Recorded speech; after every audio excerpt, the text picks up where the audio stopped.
Hello everyone, आज मैं बहुत ही महत्वपूर्ण टॉपिक पढ़ाने जा रही हूँ, वो है लिंग। अब आपके माइंड में ये प्रश्न आ रहा होगा कि लिंग, वचन, कारक आखिर आए कहाँ से। तो मैंने आपको संज्ञा के बारे में बताया था कि संज्ञा क्या है, किसी प्राणी, वस्तु, स्थान या भाव के नाम को संज्ञा कहते हैं। अब हम ये देखते हैं कि इसी में हमारी जो है लिंग है, वचन है और कारक होता है, क्योंकि हम सबसे पहले निर्धारित करते हैं कि लिंग में कौन सा है, स्त्री जाति का बोध करा रहा है या पुरुष जाति का बोध करा रहा है। और उसके बाद हम कहते हैं कि स्त्री जाति और पुरुष जाति है, तो उसमें हम वचन कौन सा है, वचन यानी एक संख्या है या बहुत सारी संख्या है। इसके जब हम इनका निर्धारित कर लेते हैं कि लिंग में स्त्री जाति या पुरुष जाति है या संख्या में कितनी है, तब इन चीज को हम वाक्य में प्रयोग करते हैं, तो हमारा कारक आता है। तो अब हम आपको ये समझ में आ गया होगा कि लिंग, वचन, कारक संज्ञा से ही आते हैं। तो आज मैं महत्वपूर्ण टॉपिक लिंग के बारे में पढ़ा रही हूँ। तो लिंग, जैसा कि नाम से पता चल जाती है कि किस चीज को हम लिंग कहते हैं, जिन शब्दों से हमें स्त्री जाति या पुरुष जाति के बारे में जानकारी होती है या हमें नॉलेज होती है कि इससे स्त्री जाति है या पुरुष जाति है, से हम लिंग कहते हैं। ठीक है। और जब हमने निर्धारित कर लिया कि स्त्री और जाति या पुरुष जाति लिंग है, तो हमारे माइंड में आता है कि लिंग कितने प्रकार के होते हैं। हिंदी भाषा में लिंग दो प्रकार के होते हैं, स्त्रीलिंग और पुल्लिंग।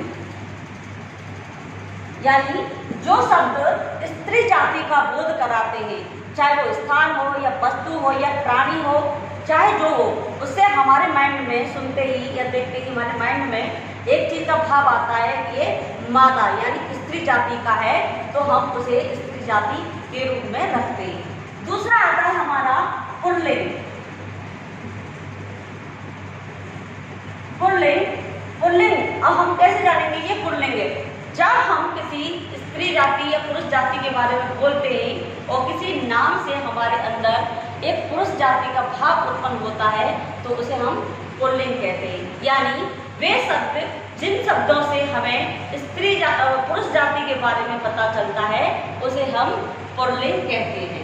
जैसे स्त्रीलिंग के कुछ उदाहरण हैं, जैसे मोरनी, माता, लड़की आदि। अब पुल्लिंग के बारे में क्या आ जाएगा, जैसे पिता, मोर, बैल, लड़का, तोता, मैना, यानी जितने पशु पक्षी, इसमें भी हमारे पुल्लिंग शब्द होते हैं और हमारे स्त्रीलिंग शब्द होते हैं। अब हमारे माइंड में ये आता है कि हम कैसे पहचान करें कि ये स्त्रीलिंग है या पुल्लिंग है। तो इसके लिए मैंने कुछ बातें बता रही हूँ, उसे ध्यान से सुनिए कि कौन से शब्द स्त्रीलिंग है या कौन से शब्द पुल्लिंग है। इसके लिए हम सबसे पहले सर्वनाम से जानते हैं।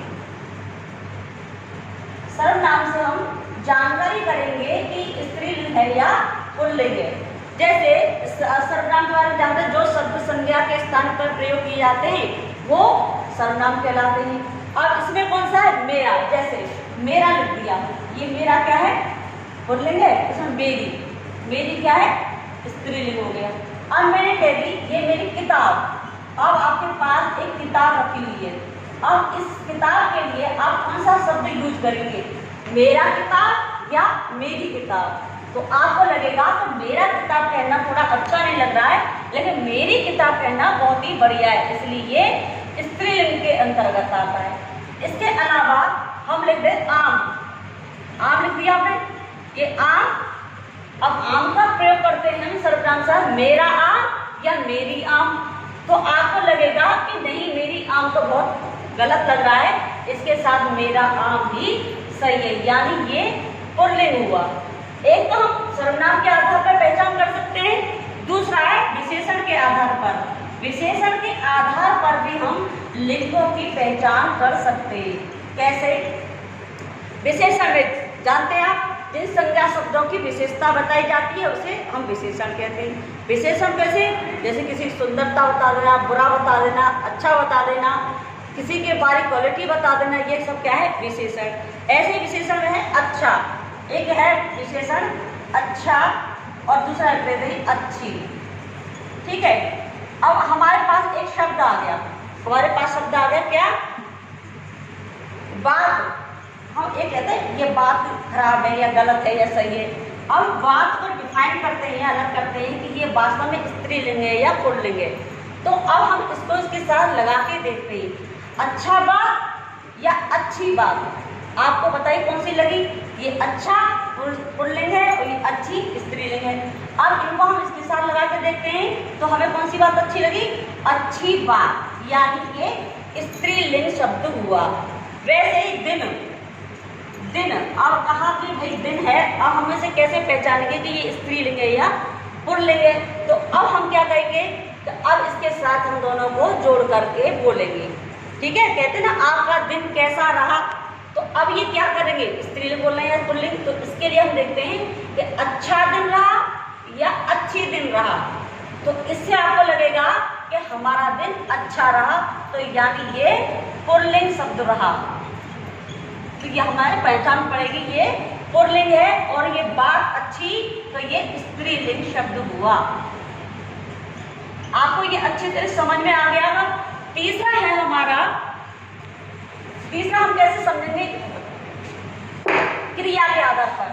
तीसरा शब्द हम देखेंगे, क्रिया के आधार पर भी हम पहचान कर सकते हैं कि हमारा ये शब्द स्त्रीलिंग है या पुल्लिंग है। अब ये देखिए, जैसे क्रिया हो गया होता है या होती है, दौड़ते हैं, चलते हैं, फिरते हैं, ये सब क्या है? क्रिया होती है। ठीक है, अब हमारे पास आती है, ये शब्द लिख देते दिन। दिन, दिन शब्द आ गया। अब आप कहेंगे यार दिन क्या है? ये स्त्रीलिंग है या पुल्लिंग है?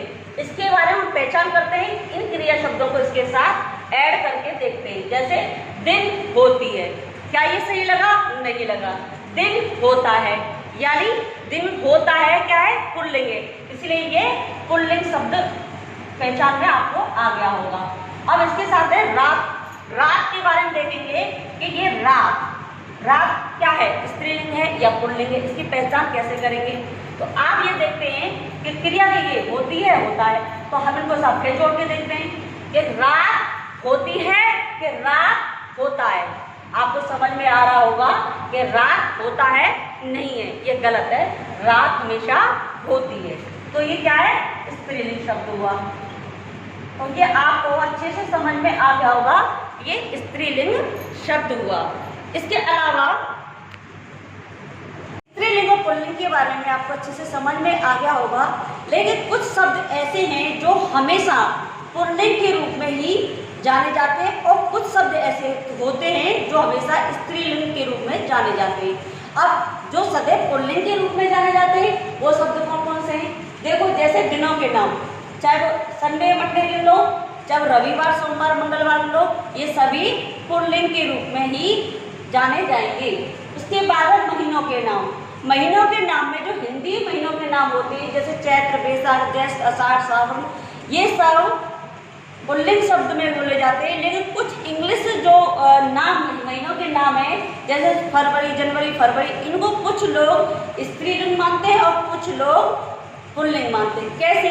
जैसे जनवरी का महीना आ गया तो ये स्त्रीलिंग हुआ, और जैसे फरवरी आ गई तो ये स्त्रीलिंग हुआ, और कुछ कहते हैं कि फरवरी का महीना आ गया तो ये पुल्लिंग हुआ। इसलिए जो अंग्रेजी महीनों के जो नाम है उनमें कुछ लोगों का विवाद स्त्रीलिंग है और कुछ लोगों का विवाद पुल्लिंग होता है। इसके अलावा हम आते हैं देशों और राज्यों के नाम, जैसे भारत,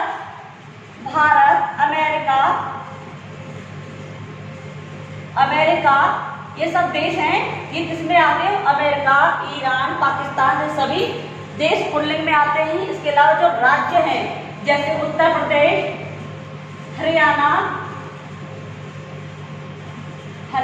ये सब क्या आते हैं? ये भी पुल्लिंग के अंतर्गत आते हैं। इसके अलावा है सागरों के नाम, जितने भी हमारे सागर हैं वो भी हमारे पुल्लिंग में आते हैं, जैसे हिंद महासागर, प्रशांत महासागर, जितने भी सागर हैं सभी इस पुल्लिंग में आएंगे। इसके अलावा है धातुओं के नाम। धातु में हीरा, पन्ना और वो जितने भी धातु हैं वो सभी हमारे किसमें आएंगे? पुल्लिंग में। लेकिन जब हम कहते हैं कि नीलम, नीलम भी एक धातु है लेकिन हम इसे, ये भी पुल्लिंग में आएगा। कुछ लोग नीलम को किसी स्त्री के रूप में भी लिख लेते हैं। हम कहेंगे नीलम आ गई, अब उसको हम स्त्रीलिंग के रूप में ही जानेंगे क्योंकि नीलम एक स्त्री का नाम है। लेकिन हम जब धातुओं में रखेंगे तो धातु ये पुल्लिंग के रूप में आ जाएगी। इसके अलावा आपने पर्वतों के नाम, जितने भी पर्वत है, हिमालय पर्वत, अरावली पर्वत और जितने सतपुड़ा, ये सब क्या है? पुल्लिंग में। इसके अलावा ग्रहों के नाम, जितने भी ग्रह नक्षत्र है हमारे, बृहस्पति है, अपना शुक्र है, ये सभी क्या है? ये भी पुल्लिंग में है। और भारी वस्तुएं, जितनी भी भारी वस्तुएं होती हैं उनको भी हम पुल्लिंग के अंतर्गत रखते हैं। जैसे रस्सा, पत्थर, बोरा, मटका, हौद, ये सब क्या है? पुल्लिंग के रूप में ही आते हैं। अभी हमने जाना कि कुछ शब्द हमेशा पुल्लिंग में बोले जाते हैं और अब हम जानेंगे कुछ शब्द हैं वो सदैव स्त्रीलिंग के रूप में बोले जाते हैं। जैसे भाषाओं के नाम, जितनी भी भाषाएं हमारी, हिंदी, अंग्रेजी, उर्दू, जितनी भी भाषा बोलेंगे हम सबको किसमें रखेंगे? स्त्रीलिंग में लिखेंगे। नदियों के नाम, जितने भी नदियां हैं, गंगा, यमुना, कावेरी, ये सब क्या है? ये भी स्त्रीलिंग है। अब है जितनी भी पुस्तक है, पुस्तक नाम, चाहे आपकी हिंदी व्याकरण की पुस्तक हो, चाहे रामायण हो, चाहे महाभारत हो, चाहे कवितावली हो, जितनी भी किताबें हैं दुनिया में वो सभी स्त्रीलिंग के अंतर्गत आती है। अब है समूहवाचक शब्द। कुछ समूहवाचक शब्द होते हैं उनको भी हम स्त्रीलिंग के अंतर्गत कहते हैं। जैसे भीड़, भीड़ हो रही है, अब कहते हैं भीड़ हो रही है। कभी कहा कि भीड़ हो रहा है? नहीं कहा। जैसे सेना, सेना है, सेना आ गया, सेना आ गया नहीं, सेना आ गई। ये समूह है, एक ग्रुप में है, चाहे वो इस ग्रुप में स्त्री हो या पुरुष हो, उसको हम जो ग्रुप आता है उसको हम हमेशा स्त्रीलिंग के रूप में ही जानते हैं। जैसे कक्षा, कक्षा में आप बॉयजों की कक्षा है या गर्ल्स की कक्षा है, लेकिन हम कक्षा को बोलेंगे तो हमेशा स्त्रीलिंग ही बोलते हैं। इसके अलावा हमारे पास है तिथियों के नाम। जितनी भी हमारे पास तिथियां हैं, प्रतिपदा, द्वितीय, तृतीय, जितने भी हम बोलते हैं उनको हम स्त्रीलिंग के रूप में ही जानते हैं। झीलों के नाम, जितनी भी हमारी झीलें हैं, सामर झील, डल झील, बुलर झील, सभी ये जो झीलें हैं वो भी हमारी स्त्रीलिंग के अंतर्गत आती हैं। और फिर है लिपियों के नाम। आपकी जैसे देवनागरी लिपि है, रोमन लिपि है, जितनी भी आपकी जो लिपियाँ हैं वो ही हमारी स्त्रीलिंग के अंतर्गत आती हैं। छोटी वस्तुओं के नाम, जैसे अभी आपको बताया कि बड़ी जितनी वस्तुएं होती हैं वो पुल्लिंग में आती हैं और छोटी वस्तुएं जितनी भी होती हैं वो स्त्रीलिंग के रूप में आती है। जैसे रस्सी, लुटिया, भीड़, रस्सी, लुटिया, सुराही आदि क्या है? छोटी चीजें, इसलिए हम इसको स्त्रीलिंग के अंतर्गत रखते हैं।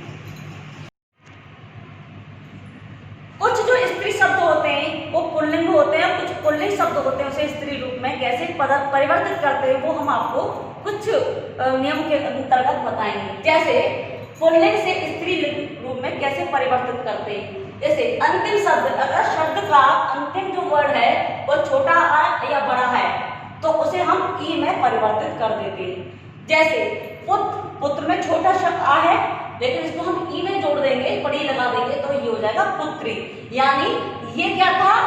पुल्लिंग था, ये स्त्रीलिंग हो गया। ई लगाकर ये जो पुल्लिंग है वह स्त्रीलिंग में परिवर्तित हो गया। जैसे पुत्र, पुत्री, नर, नर को हमने पड़ी लगा दी तो नारी, नर से नारी, बेटा, बेटा से बेटी, यानी ये पुल्लिंग है उनको हमने स्त्रीलिंग में चेंज कर दिया ई लगाकर, बड़ी ई लगाकर। ठीक, दूसरा हमारा जो नियम है वो है अंतिम शब्द में अगर आ है तो उसको बड़ा आ में परिवर्तित कर देते हैं। जैसे सुत, सुत यानी बेटा, सुत में छोटा आ है, हम इसे बड़ा आ लगा देंगे तो ये सुता यानी बेटी, सुत से सुता हो गया, बेटी हो गई। और कृष्ण, कृष्ण क्या है? छोटा है इसके अंतर्गत, ये कृष्ण पुल्लिंग है और इसमें आ लगा देते हैं बड़ा आ तो ये कृष्णा यानी स्त्रीलिंग हो जाती है। वैसे ही छात्र, छात्र पुल्लिंग है और आ लगाने पर छात्रा ये स्त्रीलिंग हो गया। महोदय, आप जब एप्लीकेशन लिखते हैं तो लिखते हैं महोदय, यानी जब कोई पुरुष है तो उसके लिए महोदय लिखेंगे, और कोई स्त्री अगर प्रिंसिपल है या बड़े आपसे बड़े हैं या किसी रजिस्ट्रेट ऑफिसर या पद पर हैं तो कोई स्त्री है तो उसके लिए महोदया, यानी आ का प्रयोग करके आपने पुल्लिंग को स्त्रीलिंग में परिवर्तित कर दिया। ठीक वैसा ही है तीसरा नियम हमारा इक लगाकर, यानी अंतिम जो शब्द है उसमें इक का अक है उसको हम इका लगा देते हैं तो भी हमारा पुल्लिंग है वो स्त्रीलिंग में चेंज हो जाता है। जैसे गायक, गायक अक है इसमें, गायक उसको हम गायिका इका लगा देते हैं तो ये क्या है, पुल्लिंग स्त्रीलिंग में परिवर्तित हो गया है। वैसे ही लेखक, लेखक को हम लेखिका के रूप में चेंज कर देते हैं, लेखिका, इका आ का बिंदा लगा दें लेखिका। ठीक है, बालक, तो बालक से हमारा बालिका, बालिका यानी हमारा स्त्रीलिंग में परिवर्तित हो गया है। वैसे ही शब्द के अंत में अगर नी जोड़ देते, कोई शब्द है और उसके अंत में हमने नी जोड़ दिया तो उससे भी पुल्लिंग से हम स्त्रीलिंग में परिवर्तित कर देते हैं। जैसे चोर, चोर है ये पुल्लिंग शब्द है, अब इसको हम स्त्रीलिंग में परिवर्तित करेंगे तो चोरनी हमारा बन गया है स्त्रीलिंग शब्द। इसके अलावा शेर, शेर एक पुल्लिंग शब्द है, इसमें नी का प्रयोग करते हैं तो हमारा बन जाता है शेरनी, यानी हमारा स्त्रीलिंग बन गया है। मोर, मोरनी, मोर एक पुल्लिंग शब्द है और मोरनी हमारा स्त्रीलिंग शब्द हो गया है। इसके अलावा हमारा पांचवा जो नियम है वो है शब्द के अंत में आई या आनी लगाकर। हमारे यहाँ हिंदुस्तान में भी बहुत सारी ऐसी भाषाएं हैं जिसमें कि हम कुछ शब्दों से उसका लिंग परिवर्तित कर देते हैं, उसमें आयन और आनी भी एक भाषा है। जैसे नौकर, नौकर आपका एक पुल्लिंग है, इसको हम नौकरानी, आनी, आनी लगा दिया नौकरानी, तो आनी, आनी आ गया, इसलिए क्या हमारा जो चेंज हो गया है लिंग, नौकर पुल्लिंग है और नौकरानी हमारा स्त्रीलिंग है। देवर, देवरानी, देवरानी भी स्त्रीलिंग हो गया। इसके अलावा सेठ, सेठानी, नौकर, नौकरानी, चौधरी, चौधराइन, सेठ, सेठानी, तो इस तरह से हम बहुत सारे जो पुल्लिंग शब्दों को स्त्रीलिंग शब्द में चेंज देना। अब हमारा जो छठा नियम है वो है शब्द के अंत में इन जोड़कर भी हमारी जो पुल्लिंग है वो स्त्रीलिंग में चेंज हो जाती है। जैसे धोबी, धोबी, धोबी में धोबिन, धोबिन से जोड़कर हमारी क्या हो गई, स्त्रीलिंग हो गई। तेली से तेलिन, तेलिन ये भी हमारी स्त्रीलिंग बन गई। नाई से नाइन, तो ये हमारे कुछ जो नियम है उनसे, नियमों से हमारे क्या है पुल्लिंग स्त्रीलिंग में परिवर्तित हो गए। इसके अलावा छठा जो नियम है वो तत्सम शब्द, तद्भव और तत्सम शब्द आपने पढ़े होंगे, उसमें से तत्सम शब्द वो होते हैं जो संस्कृत जैसे होते हैं, ठीक है, उनके अंत में माँ, मति या पति लगाकर भी हमारे जो शब्द हैं वो पुल्लिंग से स्त्रीलिंग में परिवर्तित हो जाते हैं। इसके अलावा 8 शब्द हैं। 8वां जो अंतिम हमारा जो नियम है वो है अंतिम शब्द के स्थान पर इया लगा करके भी हमारा जो पुल्लिंग शब्द है वो स्त्रीलिंग में परिवर्तित हो जाता है। जैसे लोटा, लोटा से हमारे यहाँ आता है लोटिया, इया, यानी हमने इया लगा दिया। बेटा, बिटिया, बिटिया कहते हैं बिटिया, तो हमारे ये शब्द भी क्या हो गए, स्त्रीलिंग चेंज हो गई। अब आपको इस पुल्लिंग से स्त्रीलिंग को कैसे परिवर्तित कर देते हैं ये आपको अच्छी तरह से समझ आ गया होगा। अब हमारा ये जो लिंग का टॉपिक है वो यही समाप्त होता है। धन्यवाद।